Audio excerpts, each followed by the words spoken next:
ينما خلالي وعمريرو ورقن همال سجر ندهفات كيرو داندنن ينما خلالي وعمريرو ورقن همال سجر ندهفات كيرو ورلا نقنا ليل أنا نقنا لاقشا كبرت سدران أبنوك كنقنا يتعنكسو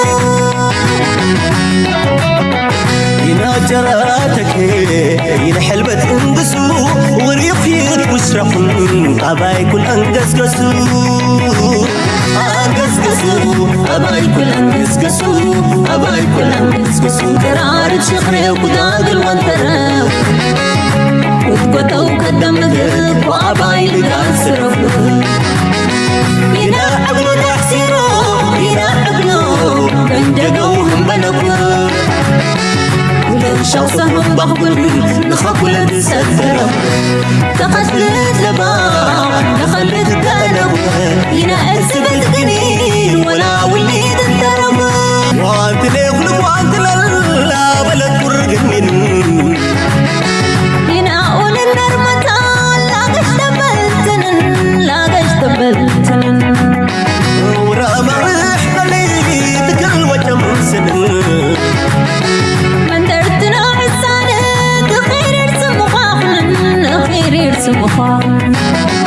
وسوردك رخا كوني وانا خلالي بلدت فراخا دي مكاني الشحلاني وبريلة فرد أبري وراك لانا وقوة سن ينقنا يكرا شكل وقت شيرن إرنوغ الأكبارا انبتين بلدي نربحر تكستلا ينقنر ارتدقفر الكستلا ينقنر قنا مساقدي مكرنا سلام تخطاتلت نايز channel كما يتخونو صبوكت كونو ناي وترو تمنيتنان بحقنانيو لومون كم وترو أقدس تزبلنا يم زيناتات حزنا لكم قريبنا لنا كساب مودة أمسانا كسون حدما بخبرنا عدمكم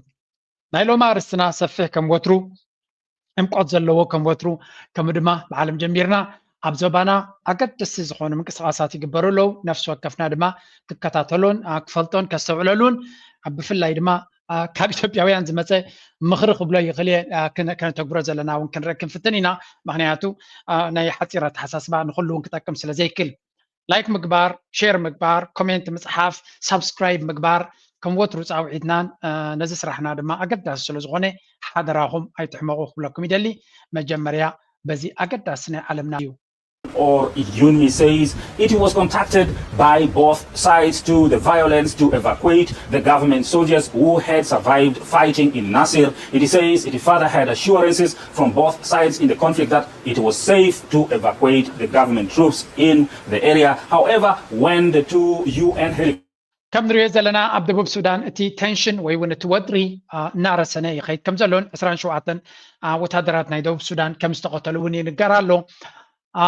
እቲ ፖለቲካ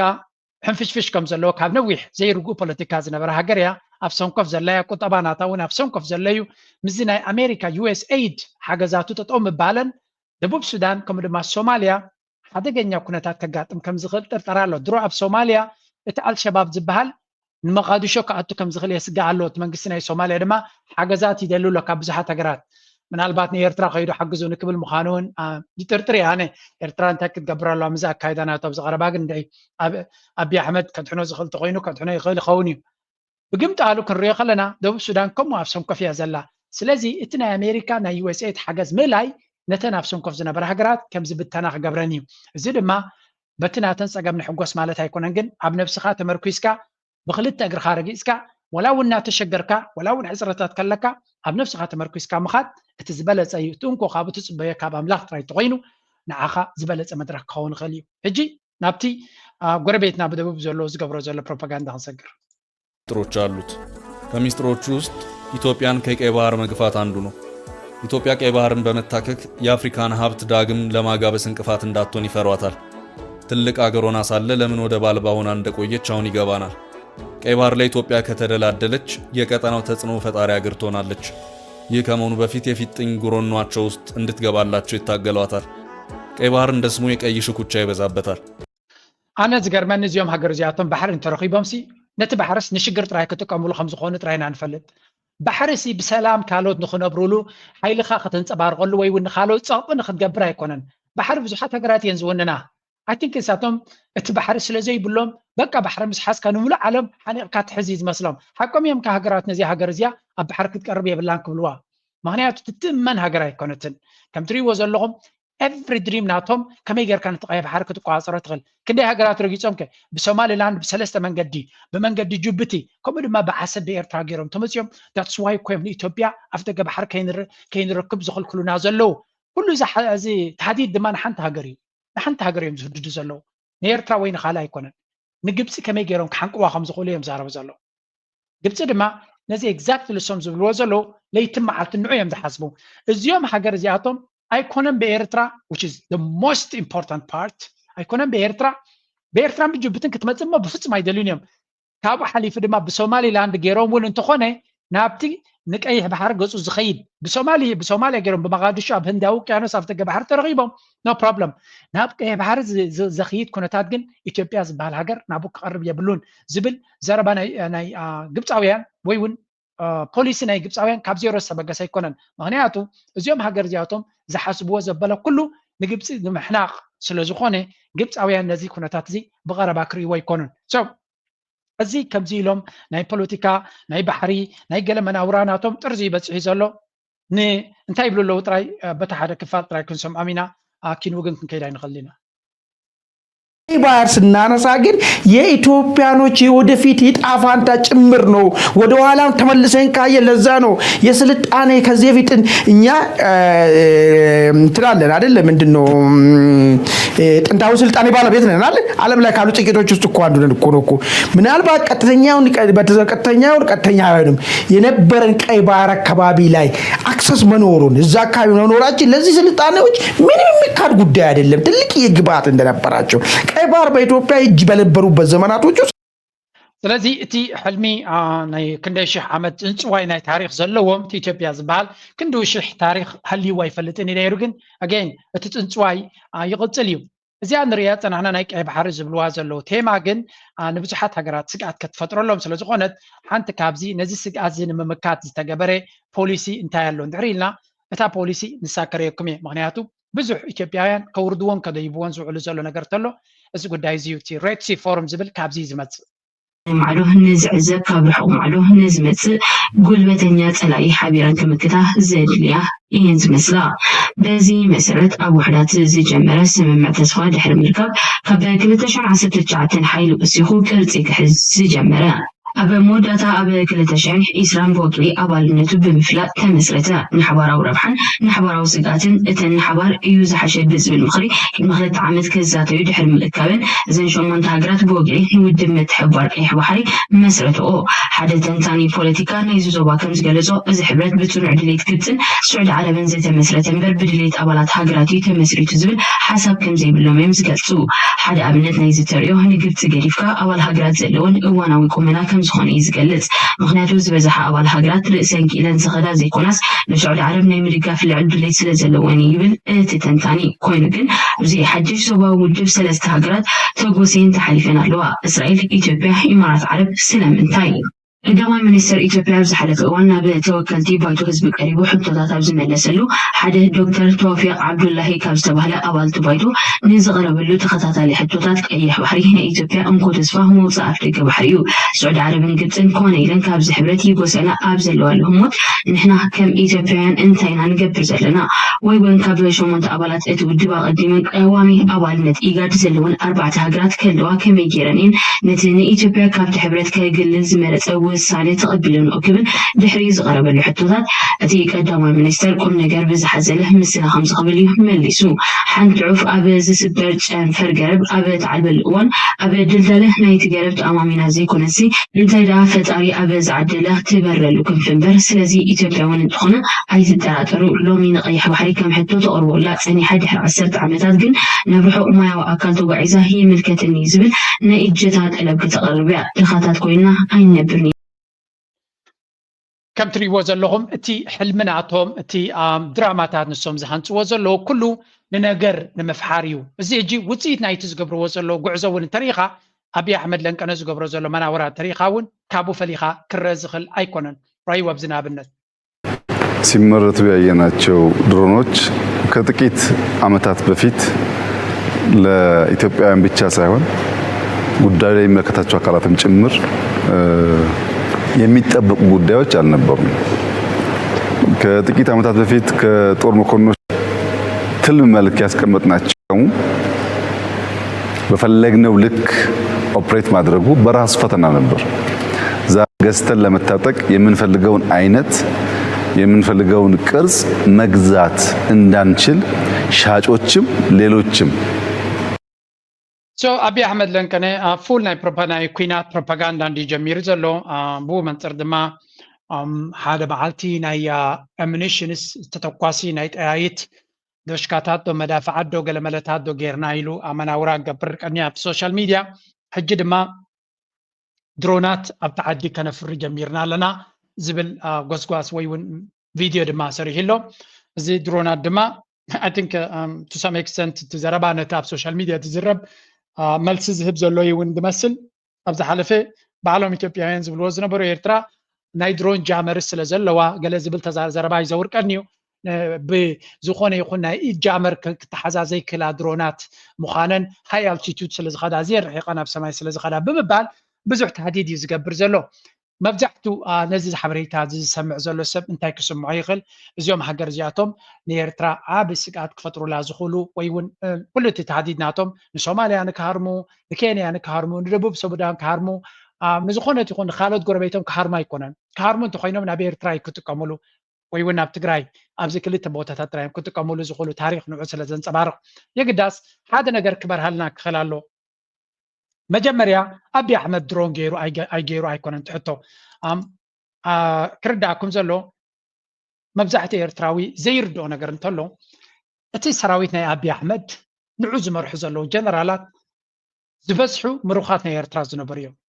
ኦኬ ምሩኻት ናይ ኤርትራ ዝነበሩ እዮም ንብል ኣለና ምሩኻት ናይ ኤርትራ ምንባር ኣብ ከመይ ኩነታት እዮም ተማሪኾም በሉ ሕብረት ሶቪየት ዝበሃል ናይ ዓለምና ዝዓብየ ኒኩለር ዝዓጠቐ ብወታደራዊ ዓቕምናቱ ድማ ክሳብ ሕጂ እውን ራሻ ዝሓየለት ገይርዋ ዘሎ ቢልየንስ ዳይሬክትሊ ኢንቨስት ብምግባር ኩሉ ዓይነት ወታደራዊ ዓቕሚ ናይ ሶቪየት ሕብረት ሓፂን ኣዝዩ ተመራፂ ክሳብ ሕጂ ተርዲኹም ኣለኹም ከምኡ ዓይነት ሓፂን ታንክ ድዩ መዳፍዕ ድዩ ነፈርቲ ኩናት ድዩ ኩሉ ዓይነት ቴክኖሎጂ ዝሃብዎ ኣብ ኤርትራ ክሰልጥ ኣይከኣለን ኤርትራ ጉሪላ ከሎ ሓደ ዕጡቕ ጉጅለ ከሎ ኣብ ሳሕል ከሎ ኣይከኣለን ካልኣይ ድሓንሱ ናይ ሳሕል ናይ ቀደም እንዲቱ ክደፈ ኢሎም ድሕሪኡ ኣብ መለስ ድማ መፅዩ ኣሜሪካ ብዘአንገደቶ ኣጀንዳ ክዋጋእ ስለ ዝግባእ ኩሉ ዝከኣሎ ኣፅዋር ፍሉያት ነፈርቲ ኩናት ፍሉያት ሄሊኮፕተራት ታንክታት ናይ ሳተላይት ሓበሬታ ኩሉ ነገር እናሃብዎ ከለዉ ብኩሉ መንገዲ ፈቲኑ ኣይከኣለን ኦኬ ቦታደራዊ ኣይከኣሉን እዮም እዞም ሰባት እዚኣቶም እስከ ካልእ ታክቲክ ንፈትን ብምንታይ ክንኽእሎም ንኽእል ኢሎም ሽዑ ድማ ብናይ ቁጠባን ብናይ ፅልዋን ከለን ጌርና ከምኡ እውን ነቲ ህዝቢ ካብቲ ሃገር ከም ዝጠፍእ ንግበሮ ፍሉይ ዝኾነ ዕፅዋ ድማ ንግበረሉ ምናልባት ብኸምኡ ብጥሜትን ብገለን ክሞቱ ይኽእሉ ተኻልእ ድማ እቲ ህዝቢ ምስ ሃደመ ድማ ፋሕብትን ከም ዝብል ንግበሮ ኢሎም ፈቲኖም ን20 ዓመት እሱ ናይ ሰለጠን ኩሉ ነቲ ሓሳብ ዘንቀዱ ፋሕብትን ኣትይዎ ማለት እዩ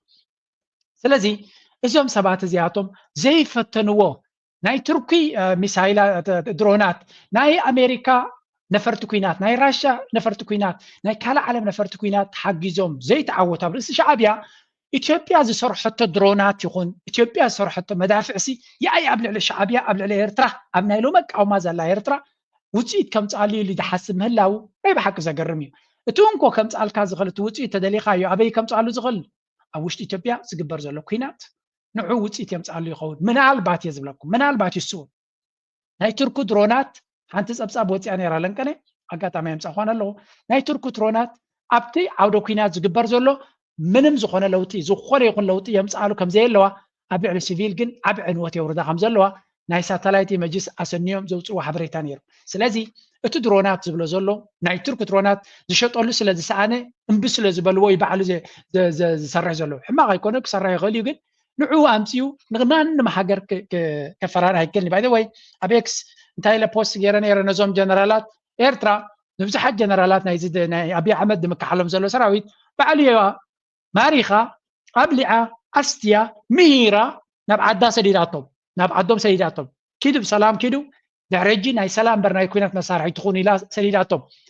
ደሰይ መራሕቲ ድማ ሎሚ ኣንጻር ኤርትራ መበልሳሳይ ግዜኦም ኩናት ክውጁ ይሓስብለው ኣብቲ ናይ ግዜ ወያነ ዝነበረ እውን ተዋጊኦም እዮም ኣንጻር ኤርትራ ሕጂ ድማ መበልሳሳይ ግዜ ኣንጻር ኤርትራ ኩናት ይውጁ ኣለው ምናልባት ኤርትራ ነዞም ሰባት እዚኣቶም እንተሒዛቶም እንታይ እንተትገብሮም መሓሸ ዝብል ፅሒፈ መዓት ፊድባክ ኣሎ ኣብ ኤክስ ከትኩም ራይዋ ኣብ ኤክስ ከም እናበልኩ ፖስት ይገብር ብዙሕ ሰብ ድማ ኢንጌጅ ይገብር ብእንግሊሽ ስለዝኾነ ነቲ ኢንተርናሽናል ኦዲየንስ እዩ ኢትዮጵያውያን ብስምዒት መዓት ፀርፍን ገለን እዩ ዘሎ ግን ኣነ ብዙሕቲ ኮሜንት ስለዘይግደሰሉ ኣውታት ግዜ ስለዘየጥፍእ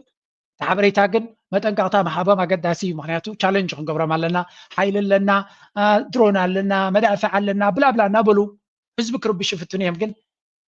ፋክት ኦፍ ደ ማተር እቲ ኩንነት ተሪኻዮ ግን ኩሎም እቶም ንሱ ነቲ ኩናት ክመርሕሎ እዮም ዝብሎም ዘሎ ሻዕብያ ማሪኹ ዝፈንዎም ሓለፍቲዮም ነይሮም ሕጂ እውን እንተኾነ እቲ ኩናት ተጀሚሩ ፀብለልትነት ዘለዎ ሻዕብያ ከም ምዃኑ ማንም ክስሕቶ ኣይክእልኒ ሕጂ ናብቲ ዝብልዎ ዘለው ሓሸውየ እቲ ድሮናቱን ገለመልዩን ኣነ እኳ ብዙሕ ኣገዳሲ ገይረ ይርዮን እየ ግን ብግዳ ሓቂ እታ ዘዛርባ ዘለዋ ነጥብታት ሓደ ብሓደ ክንርአን ክንፍትን ኢና እንታይ እዩ ዘዛርቦም ዘሎ እስከ ንእሽተይ ኣብዚኣ ብዛዕባ ድሮናት ዓይነተን ተዛሪቡ ነይሩ ጫና ያሳድሩብን ነበር በኋላ ውጤት ነው ትናንት ነው ድሮን መታጠቅ አለብን ድሮን ያስፈልገናል ዘመን ተቀይሯል ውጊያው ተቀይሯል ያልነው ትናንት ነው በዚህ ባጭር ጊዜ ውስጥ ስለ ድሮን ኮንሰፕት ከመገንዘብ ታልፎ በሀገር ልጆች በወጣት እንዲሰማን የሚያደርግ ጉዳይ ነው በተለይ ደግሞ ለኛ ለኢትዮጵያውያን በአንደኛው የጣሊያን ወረራ አባቶች ያላቸውን ይዘው ተመው ድል ካስመዘገቡ በኋላ ለሁለተኛው የጣሊያን ወረራ አለመዘጋጀት ያስከተለብንን ጣጣ ሕጂ ቅድሚ 100 ዓመት ዝነበረ ታሪክ ዝደግም ዘሎ ካልኣይ ድማ መን ክወረካ ኢልዎ መን ይክወሮ ኢሉ ሓሲቡ ኣዚፍ ከምዚ ዓበ ኩናት ዝፅበዮ ዘሎ ነቲ ኩናት ዘበግስ ዘሎ ዝጉስጉስ ዘሎ ኩናት ዝፅውዕ ዘሎ በዓል እዩ ካልእ ሃገር ዝፅውዕ ሰብ የለን ነቲ ኩናት ዘሰላስሎ ዘሎን ከም ኣጀንዳ ዘጓህዮ ዘሎን በዓሉ እምበር ካልእ ሃገር ኩናት ዝደሊ ሰብ የለን ኣብ ዝዋን ኤርትራ ብምንም ብዝኾነ ይኹን መለክዒ ኩናት ኣይሓተተትን ብዛዕባ ኩናት ኣይተዛረበትን ስለዚ ነቲ ኩናት ዝደልዮ ዘሎ ነቲ ኩናት ዘጓህዮ ዘሎ ሓይሊ እንተሎ በዓሉ ንሱ እዩ ነቲ ኩናት ደሊ ዘሎ ግን ከምዚ ሓደ ዓብ ፀላኢ ድመፆ ዘሎ እሞ ንፀላኢ ንምክልኻል ተበግሶታት ንክወስድ ዝግደድ ዘሎ ገይሩ ነፍሱ ዝቐፅራ ዘሎ ኣብዚያ ካብዚያ ኩናት እዚኣ ከይወፃና ሓደ ኢትዮጵያዊ ዝሃባ ምክሪ ክበኩም እየ ብከዝ ኩሉ ሰብ እውን ከስዕለላ ዘለዎ እዩ እዛ ስእሊ እዚ ኣብ ቅድሚት ሪኢኹም ማፀኒዕኩም ብዙሓት ኤርትራውያን ከምዚ ዓይነት ስእሊ ሸር ይገብሩ ኣለዉ ጉድባይ ኢትዮጵያ ዝብል ኢትዮጵያ ክትፈርስ ወይ እውን ፋሕብትን ክኣትዋ ንኤርትራ ፀገም ኣይኮነን ኣብዚ እዋን እዚ ኣብዚ ሕጂ ደረጃ ዘለናዮ ቀደም ኢትዮጵያ ጎረባብትኻ ሰላም ክህልወን ርቃት ክህልወን ትምኒት ፅቡቅ ምምናይ ማንም ኤርትራዊ ዘልዩ ሱዳን ሰላም ክህልዎ ኢትዮጵያ ሰላም ክህልዎ ሶማልያ ሰላም ክህልዎ ጅቡቲ ከምኡ የመን ከምኡ ስዑድያ ከምኡ ኤቭሪዋን ኣብ ከባቢና ዘሎ ሰላም ክህልዎ ኢና ንደሊ ሓደ ሃገር ግን ናቱ ሰላም ንከውሕስ ንዓና ከጥፍእ ዝደሊ ተኮይኑ እንተተበታተነ እውን ፀገም ኣይኮነን የግዳስ እዚኣ ስእሊ እዚኣ ኤርትራውያን ትገብርዋ ዘለኹም ሓደ ናይ ፋኖ ኣማኻሪ እንታይ ኢሉ ፅሒፉ ነይሩ እዚኣ ስእሊ እዚኣ ወይ እውን እዚ ጎስጓስ ኢትዮጵያ ክትፈራረስ ኣለዋ ዝብል ኣይሆብ ነዚያ ሓበሬታ እዚኣ ናብ ብዙሕ ከተብፅሕዋ ኢትዮጵያ ክትፈርስ ኣለዋ ክትበታተን ኣለዋ ዝብል ሓሳብ ኤርትራውያን ተጠንቅቁ ኣብ ሶሻል ሚድያ ከይትገብርዎ ናይ ብሓቂ ንዓቢኹም ትጠቕሙ ዘለኹም ኢሉ ፀላኢኹም ህዝቢ ኢትዮጵያ ኣይኮነን ኢሉ ህዝቢ ኢትዮጵያ ብድሮናት ናይ ዓቢ ዝጭፍጨፍ ዘሎ ኢሉ ብጥሜት ብጀካታ ኣብ ኣዲስ ኣበባ ኣብ ጎኑ ዘሎ ምቾት ዝሕልፍ ዘሎ ዝበዝሐ ኢትዮጵያዊ ብፍላይ ድማ ብኣምሓራ ሕማቕ እዩ ዘጋጥሞ ዘሎ ኢሉ ኣብ ትግራይ ከምኡ ስለዚ ናይ ብሓቂ ሕማቕ ዝገብር ዘሎ ኣብን ጭፍሩን ስለ ዝኾነ ናብ ኣብን ጭፍሩን ዘተኮረ ዳ እምበር ኢትዮጵያ ክትበታተን ክደልዩ ትኽእሉ ኢኹም ብውሽጥኹም ኢሉ ኣነ ነገረኩም ዘሎ ኢትዮጵያ ክትበታተን ኣለዋ ኢልኩም ፕሮፓጋንዳ ምግባር ግን ኣንጻር ረብሓ ናይ ህዝቢ ኤርትራ ንኣብይ ኣሕመድ ድማ ህዝቢ ኣብ ጎኑ ጠጠው ከም ዝብል ዝገብሮ እዩ ኢሉ I really hope ህዝቢ ኤርትራ ነዚያ ክርዳኣ ተደኹኑ ኣለኹም ኢትዮጵያ ክትበታተን ትኽእል ኣይትኽእልን ኣብ ሶሻል ሚድያ ስለ ዝፀሓፍካ ኣይኮነን ነቲ ህዝቢ ኢትዮጵያ ግን ከተቁሕሮ የብልካን ኣብ ጎኑ ኣቢ ጠጠው ንኽብል ኣቢ ከምኡ እዩ ዝደሊ ዘሎ ትምኒት ናይ ኣቢ ከምኡ እዩ ዘሎ ኢትዮጵያ كفرارسوا زدلي حيلتا سلازم زلو بجخ ما بغنا يكونوا بدروناتن بميسايلاتن ككلاخللا نزا إثيوبيا كتحنا يزبل زلو ስለዚ እቲ ኤርትራዊ ሓንቲ ክገብራ ዘለዎ ልዕሊ ኩሉ ክትፈራረስ ክፅዕር ክኽእል ኣለዎ ግን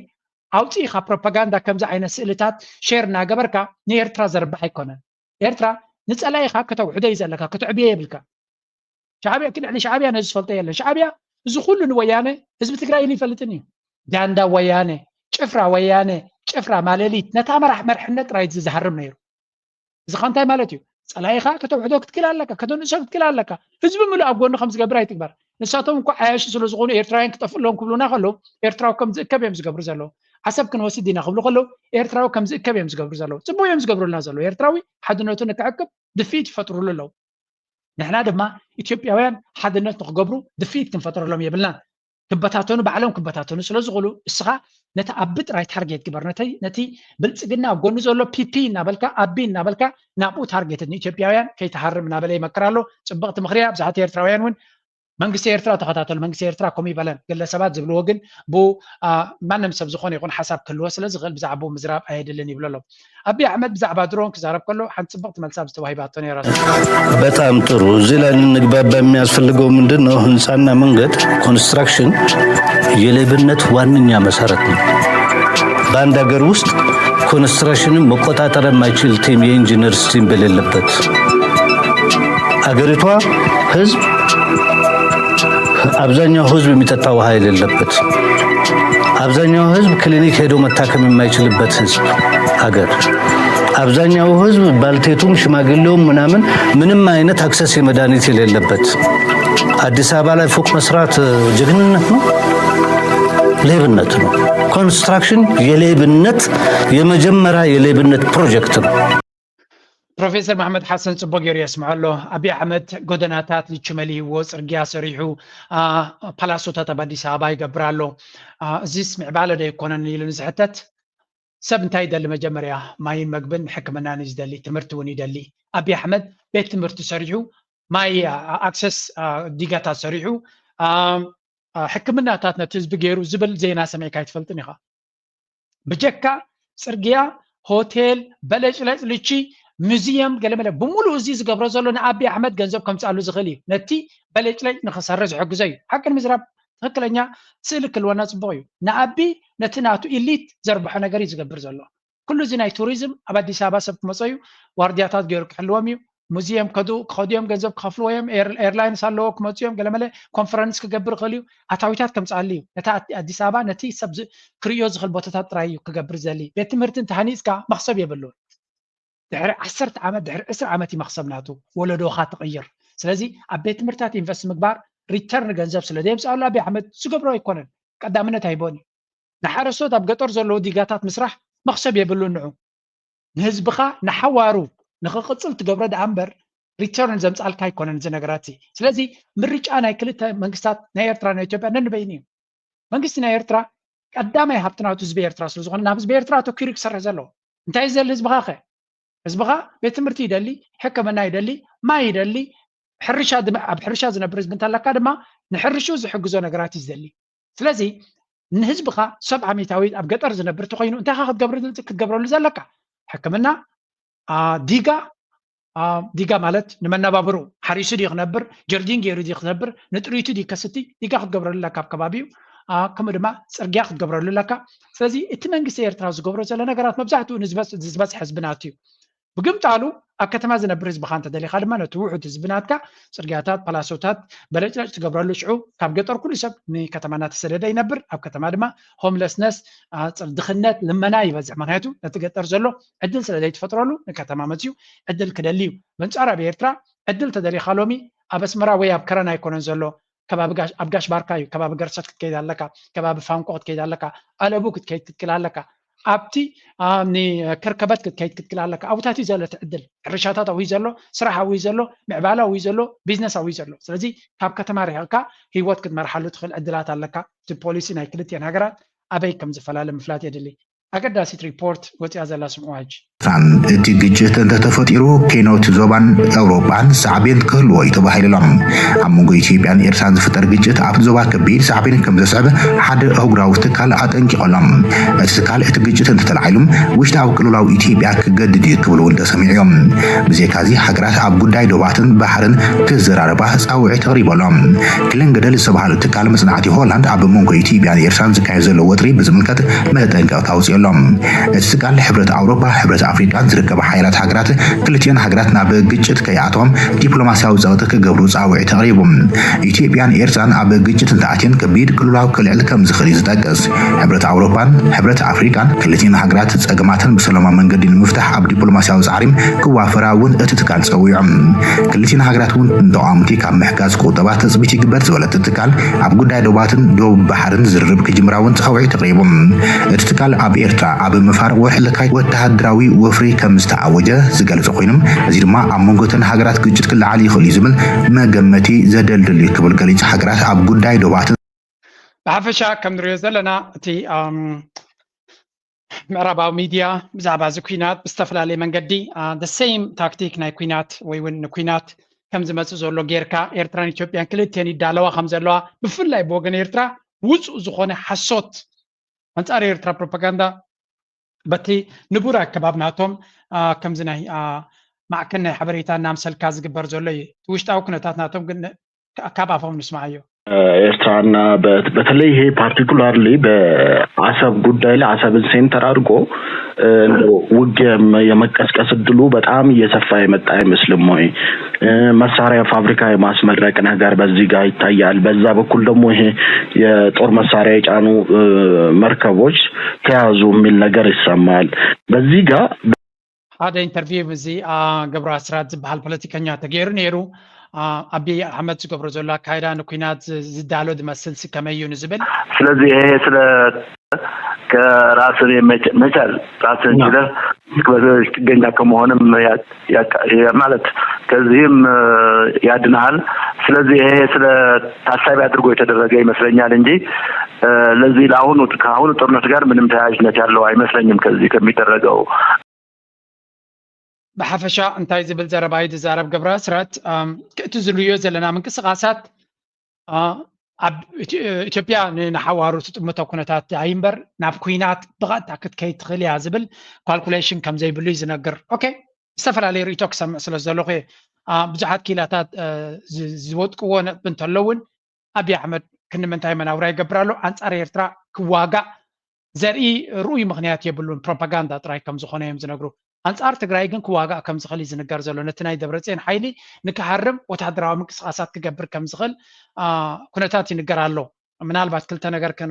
ብዝተፈላለየ መንገዲ ክርእ እስከዚያ ስምዖ ትግራይ ጌታቸው ረዳ ውሳነ አመራርሓ ሰራዊት ብዝብል ዘይሕጋዊ ጉባኤ ንዝገበረ ጉጅለ ስልጣን ንምርካብ ዝተጀመረ ዘይሕጋዊ ምንቅስቃስ ደው ንኽብል ትእዛዝ ኣመሓላሊፉ እቲ ናብ ጀነራል ታደሰ ወረደ ዝተላእኸ ደብዳቤ ከም ዘመለኸቶ ውሳነ አመራርሓ ሰራዊት ብዝብል ዘይሕጋዊ ጉባኤ ንዝገበረ ጉጅለ ስልጣን ንምርካብ ዝተጀመረ ዘይሕጋዊ ምንቅስቃስ ደው ንኽብል ስራሕ ፈጻሚ ካቢነ ግዜያዊ ምሕዳር ትግራይ ምውሳኑ ኣፍሊጡ ዘሎ ናይ ሰራዊት አመራርሓ ይኹን ካልእ ኣካል ኣለኒ ዝብል እምነት ስርዓት ብዝሓለወ ቱ ዘቀርበሉ አጋባብ እናሐለወ በብጣብኢ ወረዳ አሃዱታት ናዋፈር ካዝግበር ስርዓት ምፍራስ ህዝብና ናብ ጎንጽ ከአቱ ዝገብር እዩ ኃይል ጸጥታ ድማ ዝሕሽሽ ስርዓት አልቦነት ዘምጻ አካይዳ ምዃኑን በተደጋጋመውን ይሕበር ንህሉና ህዝብ ትግራይ ዓብይ ዓቅሚ ክኸውን ዝግብኦ ሰራዊት ክሳብ ሕዚ ዝግባ ቆላሕታ ብምሳኑ ዝገጠሙ ማህሰያ ከያክልውን ኣብ ማህተም ምንጣል አትዩ ክርመስ ምግባር ኣብ ውሽጥና ዘይዛርጉ ወንጽ ተፈጢሩ አደዳ ጸላት ክኸውን ካብ ምግባር ሓሊፉ እዞም ጾዋላ ጥረት ብል ረብ ኃይለን ዝበለን ትኸውን ኣብ ሰሜን ምዕራብን ማእኸላይን ዝተፈጸመ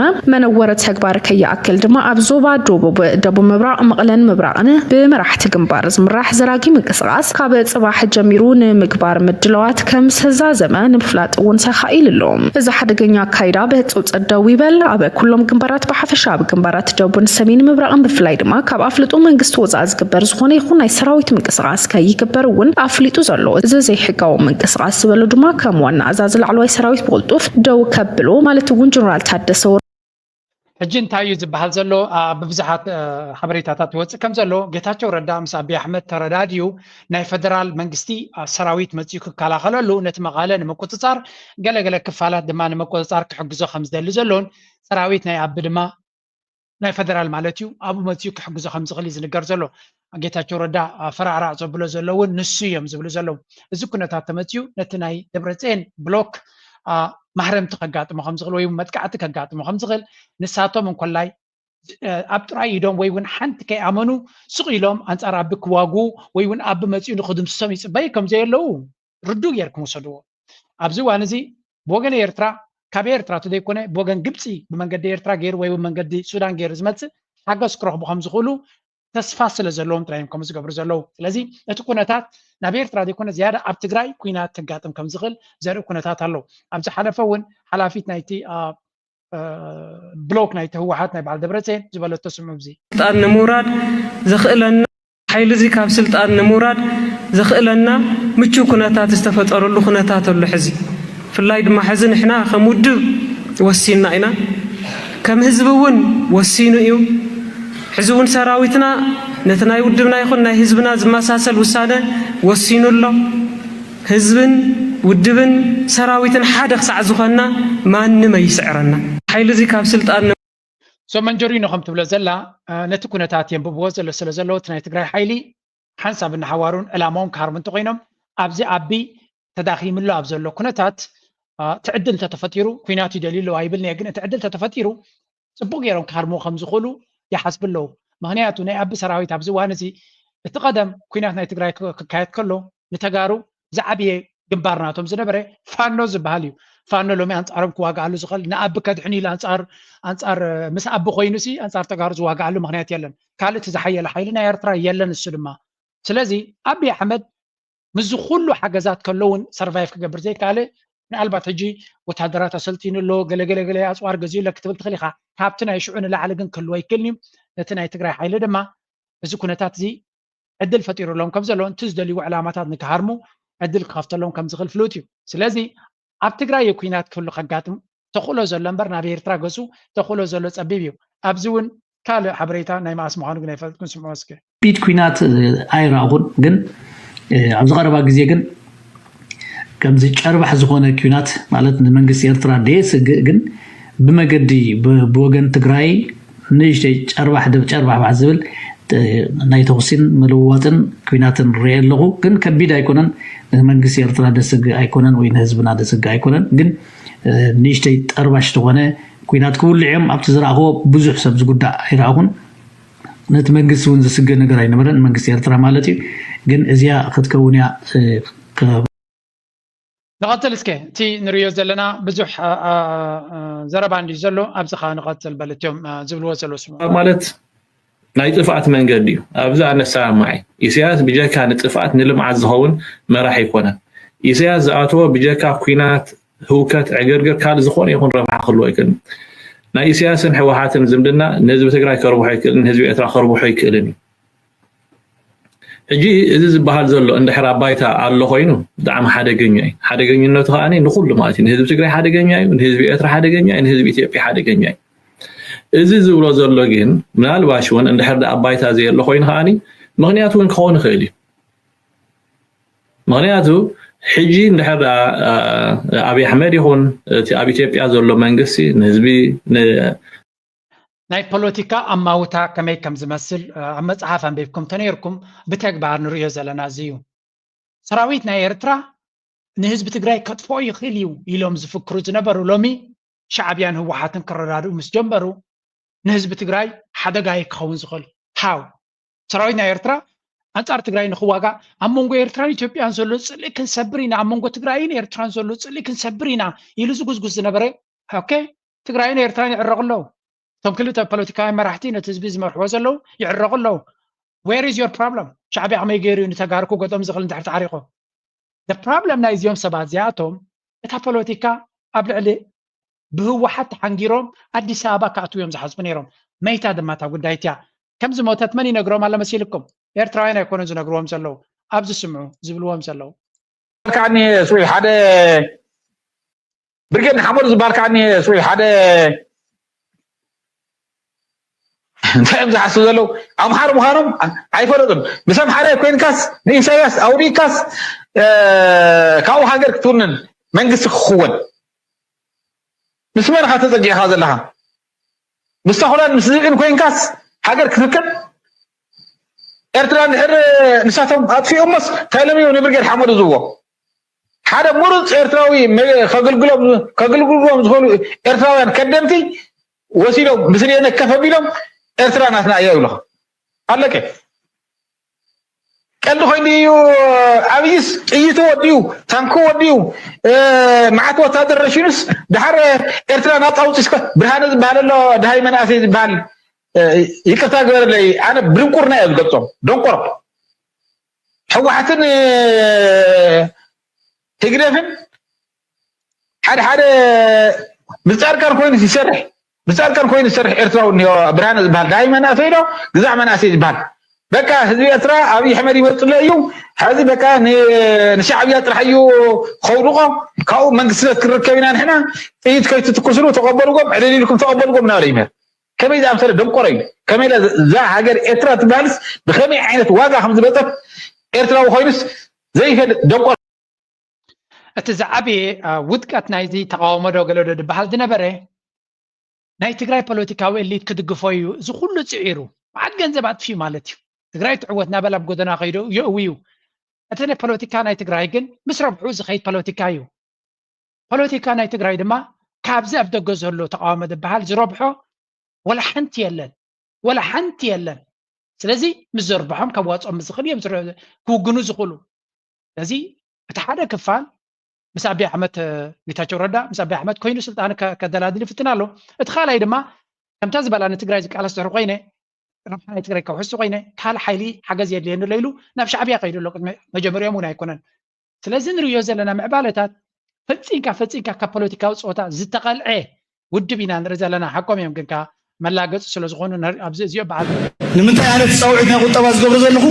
ጉልበት ተወዲኡ ስለ ዝኾነ ድሮን ኣለና ዝበለኩም ኪሮስ ኣብ ጅባኹም ዘሎ ድሮን ቦምብ ኣለና ዝበለኩም ኣብ ባንክኩም ዘሎ ቦምቢ ገንዘብ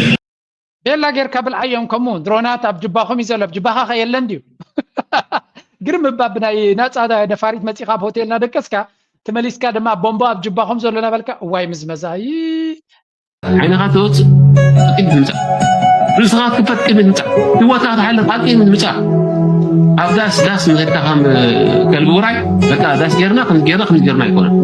ዋ ዝኸበለ ናቱ ይቃልስ ከምዚ እዩ ንዓሻ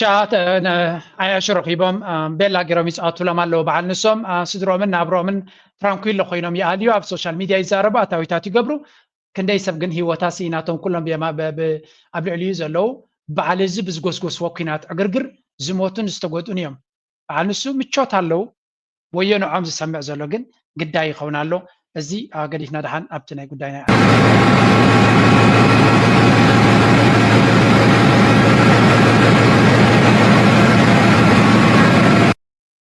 ትሪእዎ ዘለኹም ናይ ብሓቂ ዘሐጉስ እዩ ሓደ ሓበሬታ ወፂኡ ነይሩ ንሱ ድማ እንታይ ዝብል ናይ ሕፅረት ናይ ኤሌክትሪክ ኣብ ኤርትራ ዝነበረ ብፍላይ ኣብ ኣስመራ ዝነበረ ዛንታ ናይ ትማሊ ናይ ሕሉፍ ዛንታ ኮይኑ ብሰንኪቲ ኤርትራ ምስ ቻይና ትገብሮ ዘላ ሽርክነት እቲ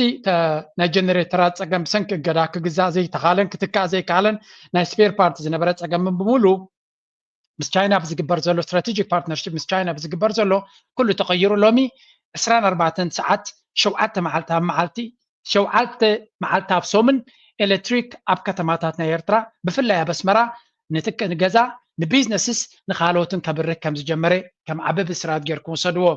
እዚ ናይ ብሓቂ ዘሐጉስን ዘደስትን እዩ ኣብዚ እዋን እዚ ኤርትራ ትኸዶ ዘላ መንገዲ እቲ ቨሪ ኢምፖርታንት ምናልባት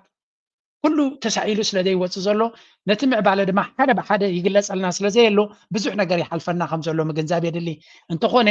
ናይ ብሓቂ ተስፋ ዝህብ መድረክ ተኣቱ ከም ዘላ ሃገር በዚኻ ብዘይ ኤሌክትሪክ ካልእ ኩሉ ፕሮጀክት ትርጉም የብሉን ህንፃ ክትገብር ኣይትኽእልን ኢኻ ኢንዱስትሪ ክትገብር ኣይትኽእልን ኢኻ ዕብየት ክትገብር ኣይትኽእልን ኢኻ ኩሉ ነገር ኣብ ኤሌክትሪክን ኣብ ፀዓትን እዩ ዝምርኮስ ስለዚ ናይ ፀዓት መፍትሒ ክንረክብ ከለና እቲ ሃገር እቲ ካልእ ኩሉ ክስዕብ ከም ዝኽእል ኢና ንርኢ ዘለና እዚ ናይ ብሓቂ ዘሐጉስ ብስራት ኮይኑ ረኺበ ያነ ኤርትራ ዝነበርኩም ኣብዚ ቀረባ ዝመፃኹም ኮንፈርም ግበሩለይ 24 ሰዓት 7 መዓልቲ ኣብ ሶምን ይመፅእ ኣሎ ኣይመፅን ነቶም ዘይከድና ዘለና ዘይከዱ ዘለው ሓበሬታ ናትኩም ሃብዎም እዚ ንዓይ ኣመና ዝሕጎሰኒ ብስራት ኮይኑ ረኺበ ኣለኹ ስለዚ እዚ ብስራት እዚ ድማ ነቶም ዘይረኣኹሞ እቶም ትፈልጥዎ ፈሊጥኩም ኣለኹም ነቶም ዘይረኣኹሞ ድማ ናባኹም የስግሮ ስለዚ እንቋ ሓጎሰኩም እንቋ ሓጎሰና ህዝቢ ኤርትራ ኤሌክትሪክ ማለት እቲ ቀዳማይ ፀላኢ ካብኡ ከትክመካ ዝፍትን እዩ ካብኡ ቀፂሉ ድማ ናይ ፅርግያታት ህንፃ ኣብ ጥቃ እንዳ ማርያም ኢሉ ተስፋኒው ሰውፅዎ ዝነበረ እዩ ፅርግያ ኣብ ደገ እንዳ ማርያም ሓድሽ ቅጥራን እንዳተለጠፈ ከሎካ ይብለና ኣሎ ስለዚ ከምኡ እውን ናይ ህንፃ ናይ ፅርግያታት ዝግበር ዘሎ ጉዕዞ እውን ይግበር ከም ዘሎ ምናልባት ከምቲ ሰብ ዝፅበዮ ሓንቲ ለይቲ ዝውዳዕ ፕሮጀክት ስለ ዝፅበ ዘሎ ሰብ ወላ እውን ከምዚ ክስራሕ ከሎ ቀፃልክ ብቪድዮ መልክዕ እውን ይመፀኒ ስለዘየለ እምበር ወላ እውን ክስራሕ ከሎ ክንሪኦ ከለና እውን ሓጎስ ይስምዓና ደስታ ይፈጥረልካ ስለዚ እቲ ጉዕዞ ናይ ምዕባለ ኤርትራ ብኩሉ መንገዲ ትኸዶ ከም ዘላ ብኩሉ መንገዲ ክትበፅሖ ትጓየ ከም ዘላ ኢና ንርኢ ዘለና እቲ መንእሰይ ድማ ነዚ ነገር እዚ ኣስተውዒሉ ክሪኦ ከም ዘለዎ ምክንያቱ ነዚ ነገር እዚ ዘይምፍላጥ ኩሉ ግዜ ናይ ሓፂር ንክንሓስብን ኣብ ሓፂር ዝበፅሕ ዘሎ ኩነታት ንክንርእን እሞ እቲ ዝግበር ዘሎ ጉዕዞ ድማ ንኸይነስተማቕሮ እቲ ዓወት ጥራይ ዘይኮነስ እቲ ጉዕዞ እንኮላይ ከተስተማቕሮ ክትክእል ኣለካ ብፍላይ ለንቀነ ኤርሊንክ ዘብፅዎ ዘለው ናይ ልምዓት ኩባንያታት ህንፃታት ፋብሪካታት ኣብ ዝሓለፈ እውን እንታይ ዝብል ሓበሬታ ኣውፂናልኩም ነርና ሓንቲ ሓበሬታ ኣውፂናልኩም ነርና እዚኣ ምስ ሕጂ ዘሎ ኩነታት ኩሉ ተሓሒዝካ ክትሪኦ ከለካ ማለት እዩ ናይ ኖራ ፋብሪካ ትህነፅ ከም ዘላ ኣከባቢ ባፅዕ ናይ ኖራ ፋብሪካ ትህነፅ ከም ዘላ እዚ ድማ ነቲ ክግበር ዝድለ ዘሎ ናይ ኣባይትን ናይ ካልእ ኢንቨስትመንትን መሰረት ክትኮነ ከም ትኽእል ብዛዕባ ጉዳይ ናይ ሲሚንቶ እውን እንተኾነ እቲ ናይ ሲሚንቶ ፋብሪካ ወላ እኳ ብዙሕ ሕፅረታት ተነበሮ ነቲ ሕፅረታት ሓሊፉ ኣብ በታ ሃገር ደረጃ ዝግበር ዘሎ ዲጋታትን ካልእ ፕሮጀክታትን ይህብ ኣሎ ግን ተወሳኺ ካልእ ፋብሪካ እውን ምስዑድ ዓረብ ዲል ተገይሩ ኣብ ምትካል ከም ዝርከብ ዘሎ ስለዚ እቲ ናይ ሲሚንቶ ሕፅረት እውን እንተተፈትሑ ኖራን ሲሚንቶን ተምፂኻ ህንፃ ማለት ኤግዛክትሊ እሱ እዩ እቲ ዝበለፀ ክፋል ናብቱካ እንታይ እዮም ኢሎሞ ነቲ ሲሚንቶ ዘድሊ ጥረ ነገር ኤግዛክትሊ ካብ ኤርትራ ካብ ደገ ኢምፖርት ትገብሮ ነዳዲ ጥራይ እዩ እታ ፋብሪካ ብኤርትራ ተተኺላ ኩሉ እቲ ዘድልያ ጥረ ነገር ካብ ወሲድካ ኢኻ ተፍርዮ ስለዚ ኤርትራ ኩሉ ንምዕባለ ዘድልያ ኢንግሪዲየንትስ ወይ እውን ባእታታት ዘለዋ ሃገር እያ ምናልባት ከምቲ ካልኦት ዝፍክርዎን ዝዕንድርዎን ምዕባለታት ወይ እውን ቴክኖሎጂካዊ ግስጋሴ ደይተርኢ ክትመስለካ ትኽእል እያ ክትመስለኩም ትኽእል እያ የግዳስ ኤርትራ ኣብዚ እዋን እዚ ትኸዶ ዘላ ምዕባለ ብፍላይ ኣብ ካሜራ ክመፅእ ምስ ጀመረ መብዛሕትኡ መንእሰይ ብሓጎስ ብደስታ ልቡ መሊኡሉ እዩ ዘሎ እዚ ነገራት እዚ ስለዘይንሪኦ ዝነበርና እዩ ሉከዲስ ሕርሻ እቲ ሕርሻዊ ግስጋሴ እቲ ናይ ኣብ ዲጋታት ተገይሩ ዘሎ ዲጋታት ጥራይ ዘይኮነስ ኣብ ትሕቲ ዲጋ ዝግበር ዘሎ ልምዓት ወላ እኳ ብናይ ተፈጥሮ ጥራይ እንተኾነ ከምቲ ዝድለ ኢሪጌሽን ሲስተምስ ምስ ዘሎ እገዳ ምስ ዘሎ ሕፅረታት ከምቲ ዝድለ ይተኸየደን ኣሎ ብሓፈሻ ግን እቲ ሃገር ትኸዶ ዝነበረት ጉዕዞ ኣብ ካሜራ ስለ ዘይመፅእ ዝነበረ ብዓብዩ እቲ ሰብ ኩሉ ሙሉእ ክከታተሎ ይከኣለን ኣሎ ኣብዘን ዝሓለፋ ካብ ኤርትራ ካብ ደገ ዝኸዱ ካብ ዲያስፖራ ዝመፁ ሰባት ዝርእይዎ ዘሎ ኩነታት ተሪኢኻ ግን እቲ ኩነታት ብዝቐልጠፈ መንገዲ ይቀያየር ከም ዘሎ ኢና ንርኢ ዘለና and I cannot be more proud and happy ከም ኤርትራዊ ነዚ ነገር እዚ ኢና ንፅበ ነርና እዚ ጉዳይ እዚ ክመፀና ኢና ንነዊሕ ተመኒና ኩልኻትኩም ድማ ኣብዚ ቻነል ዘለኹም ንነዊሕ እዋን ዝተማሃለልኩሞን ዝደለኹሞን ዝተመነኻዮን እዚ ክኸውን ዝኽእል ካብዚ ንላዕሊ ካልእ ዝተፀበናዮ ነበረናን ስለዚ I am very very very happy በዚ ሕጂ ዘሎ ኩነታት በዚ ሕጂ ተበፂሑ ዘሎ ኩነታት ንእሽተይ ኣብዚ ሓንቲ ነገር ከስማዓኩም ካልኣይቲ ቪድዮ ስለ ዘላትኒ ኣብኣ ክሰግር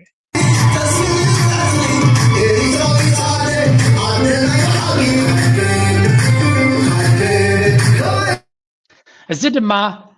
ብምክንያት 8 መጋቢት